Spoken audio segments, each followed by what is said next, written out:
What's up, y'all? Reggie here. It's another video for the Utopian Project. Speaking of Utopia, it's 4th of July, so happy 4th. Happy birthday, basically, for America. And I'm one of those people, I'm pro-America. I love my country. And, I just don't go for this bull crap of constant negativity about America, especially when you live in America. And like most countries, we have things we can work on. We have some serious things we can work on, like most countries. And like many countries, we have parts of our past that are, pretty bad. And in America, some of that is slavery, as it is in many other countries, to some extent or another. And, like Godwin's law, every argument seems to devolve eventually into an argument about racism and slavery and et cetera, before it later goes into Godwin's law and ends up, being, Hitler and Nazis has to be brought up. But, I'm not from the streets. I support my country. I support the idea of having some basic law and structure and restrictions and limitations. And I support the police. I support having police. Police don't scare me because I don't watch that much TV, and I don't let the TV and the machine tell me how I should feel about anything. So I don't ride around and walk around being a victim and feeling like a victim to everything around me. And I know that for the most part,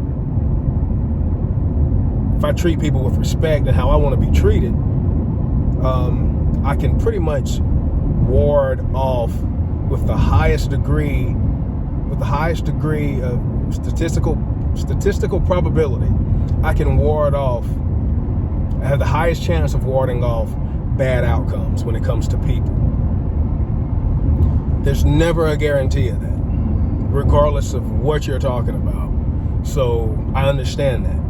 And I understand that there's probably a quote-unquote bad cop somewhere here in the upstate, here in South Carolina, somewhere else in America. And that, there are bad people around me, and there are racist people around me. But I don't let that dictate how I view my country, myself, my country, my place in my country, or my state, or how I interact with people. And if you let yourself do that, then you will feel more and more like a victim. And it will put you in more and more of a certain mindset.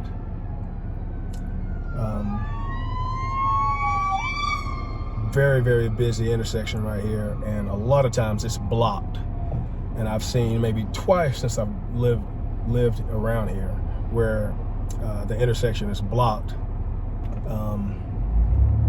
And the emergency vehicle will have to slow down or come to a complete stop almost in one instance. So anyway, I digress. Stop blocking intersections.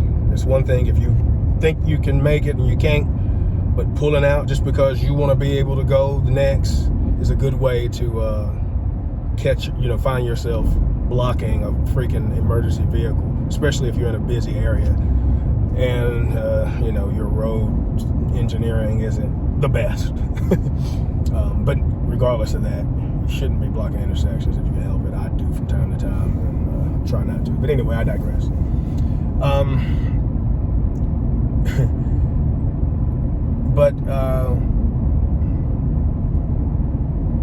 I love my country. I know that, we have things to work on. And it's the rebuttal usually is, well, there's so much we need to change et cetera, et cetera, et cetera. I'm not going anywhere, because I always tell people leave the freaking country. But, I get the rebuttal of I'm not going anywhere. We're going to change this country. This is my country, too. It's my country, blah, blah, blah, blah. And there's ways you go about that. And the powers that be and the machine and the media and certain political groups, et cetera, they want you to feel like you need to go about that in ways that only they tell you to, because all these other ways are rooted in slavery and rooted in racism and rooted in the bad parts and the bad history and bad heritage of America and blah, blah, blah. You need to do it a whole new radical way, a whole new way. And usually the word radical doesn't get used, but without it being used, this is what is being portrayed to people, because it's the same concept. And then you end up actually doing and supporting ideas that are radical. And you start using and supporting ideas that are the same as the things that come from books, like Rules for Radicals. And you start supporting crap by a politician who says one of his mentors or someone he looked up to or studied is a person who subscribes by radical ideology, et cetera, et cetera. And then he so happens to go on and run a certain country without naming any names. So, and then if you're the same race and you've always felt like a victim and you can get together and feel victimized together, it creates a bond and a brotherhood, sisterhood. And now you're ready to go on and try to change the country with ways that are radical without it being said to be radical, because they have to be, because the country is so bad and rooted in so much bad and evil and this, that, and the third. And it's bullcrap. But again, a lie repeated often enough will be the truth, especially for somebody who doesn't want to be objective enough to do their own due diligence, to actually do some unbiased reading on their own, instead of letting some politicians or movies or actors or ball players or musicians or whatever else tell you how to think, what to think, and who you are, how you're supposed to be, how you're supposed to react, how you're supposed to respond to things going on in your environment. Because, there's a lot, and we can get into this in other videos, but regardless of how lily white and whatever you think, you want to say that the quote-unquote forefathers of America were, having gone through what they went through and the people before them, when breaking free from tyranny, they put in certain systems of checks and balances to try to keep that from happening again. And when it comes to politics and how we run the country, those things are relatively genius. And unfortunately, they were not perfect. So whenever there's a weakness, it gets exploited, and the media and the machine comes in, and you do the Hegelian dialectic on the negative that is created from that exploit.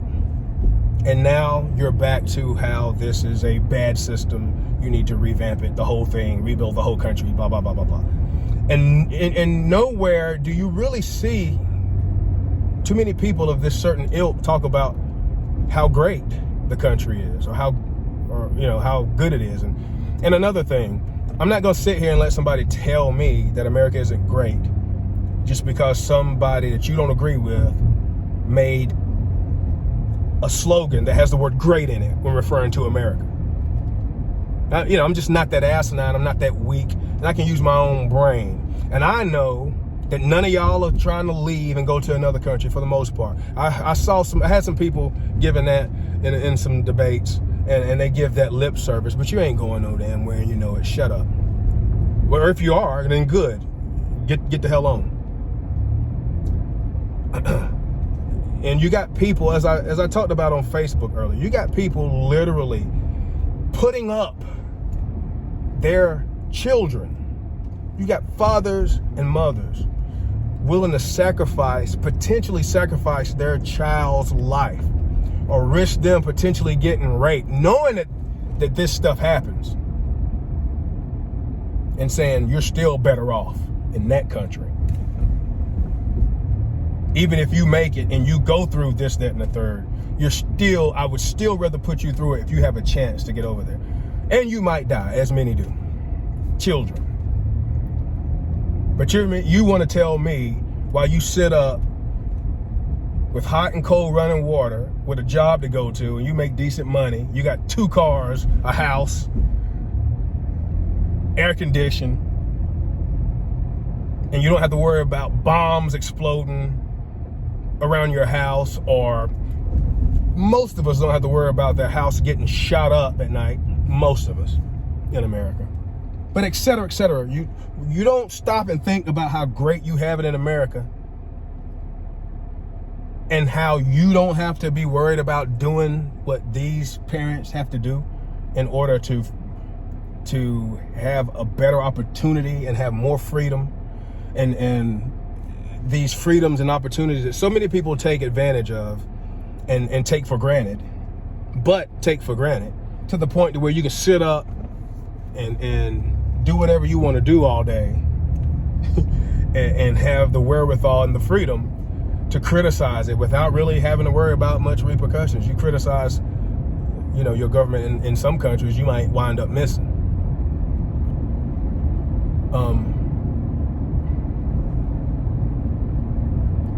So, again, when you continuously debate the negative, you don't talk about anything else, you're going to view whatever it is that you're talking about as negative. And it's gonna make you look at your country a certain way. And it's just a certain ilk of people, and you never hear or see these people talk about how great the country is. But you'll hone in and you'll get in a group and be like, yeah, and you'll talk about how you shouldn't celebrate this country's freedom, which is like you shouldn't celebrate your own. And that's cool. You can do what you want to, but then you'll go listen to some guys talk about, basically enslaving their community with crack and violence and drugs and prostitution. But you literally can do that. You don't have any resistance for that, but you got all the resistance for celebrating the 4th of July. So anyway, whatever. And that's just one example. But, anyway, I celebrate the 4th of July. I celebrate everything out of nostalgia anyway. Because if I need to have an extra conversation about certain parts of the history of America that got left out, and there are plenty, and there's plenty that I'll be talking about shortly that I'm sure even a lot of black people are going to be like, even though it's pro-black, and there's going to be a lot of black people like, I don't know how I feel about that. So anyway, but if I need to have an extra conversation about extra things that got forgotten about when it comes to black people, or when it comes to the history of this country or whatever else, then I can do that. And just because, I don't want to sound insensitive, but just because we had slavery in America doesn't mean that our country is not now something that should be celebrated, or that we shouldn't be celebrated years and years and years ago. Because there's plenty of us have talked about,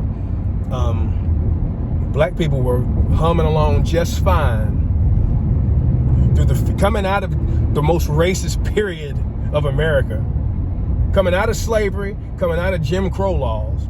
We were outpacing white communities when it comes to financial growth and economic growth. And then we started listening to politicians. We, as a whole, we started listening to politicians more and more and more. And now, now it's like when it hits the fan, we're taught, oh, it's that other political group, or one of the other political groups, right? And it's slavery. Meanwhile, a certain political group hadn't done jack squat for you. But it's all those other people, and it's the fact that there was slavery in America. And as I meant to mention before my grandmother passed, she passed when she was 97. She was like 2 months away from being 98. And she would tell these stories and everything about how she came up And I always said, man, if my grandmother was talking about her grandmother, stories that her grandmother would be telling her at 98 or 97 years old, she'd be talking about a slave. Like, slavery was not that long ago.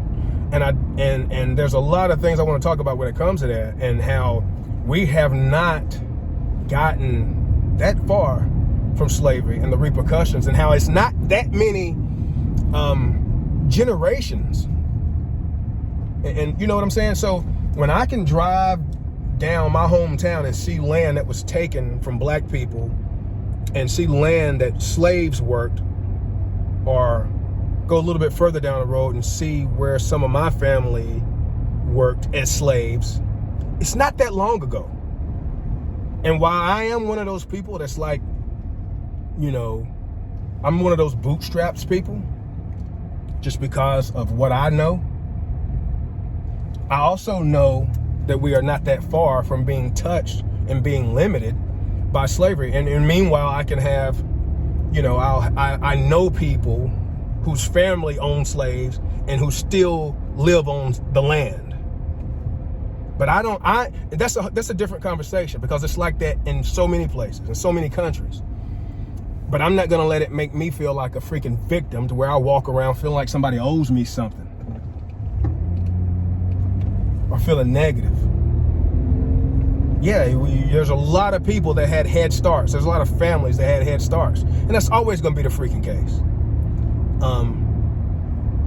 And anyway, so I digress. So I'm cognizant of and conscious of these things.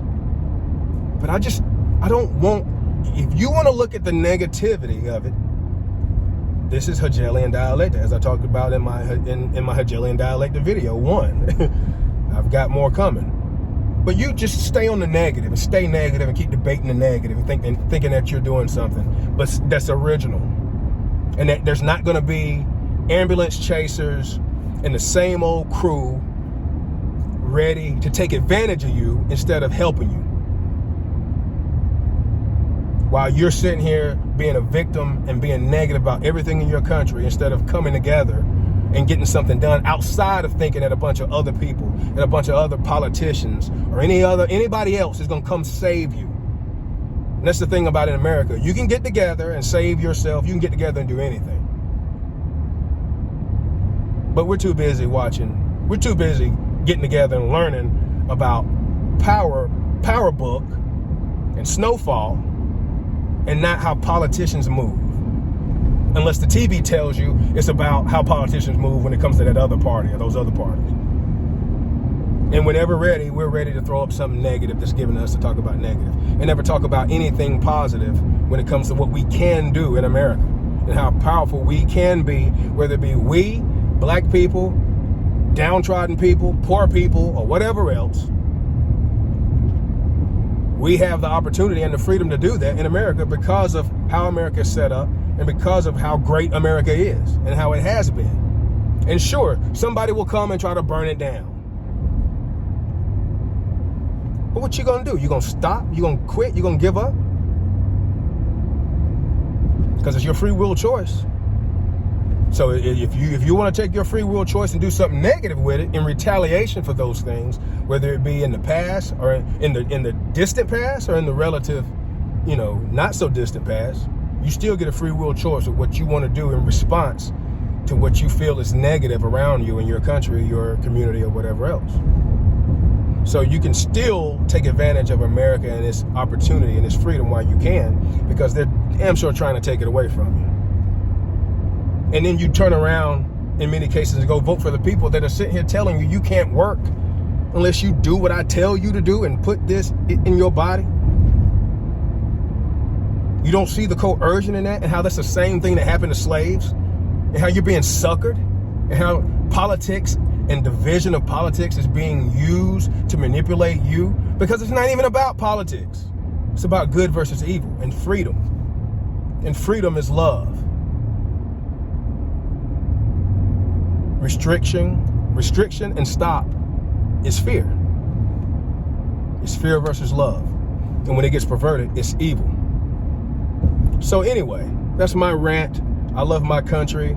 And if we want to sit back and let a bunch of evil clowns from all over the world come in and ruin it and turn it into what they want to turn it into, then so be it. But I'm resisting it, and I'm resisting every part of it. And this video is part of that resistance, because I know that creating quote unquote anger and hate in people when speaking about their country, I know that's part of the plan. That's easy, that's simple. So I'm resisting it with this video. Now it's 20 minutes, I'm getting ready to go, fire up the grill, do some more work in the yard, and I'll check y'all later. So happy 4th of July. Peace, love, and light.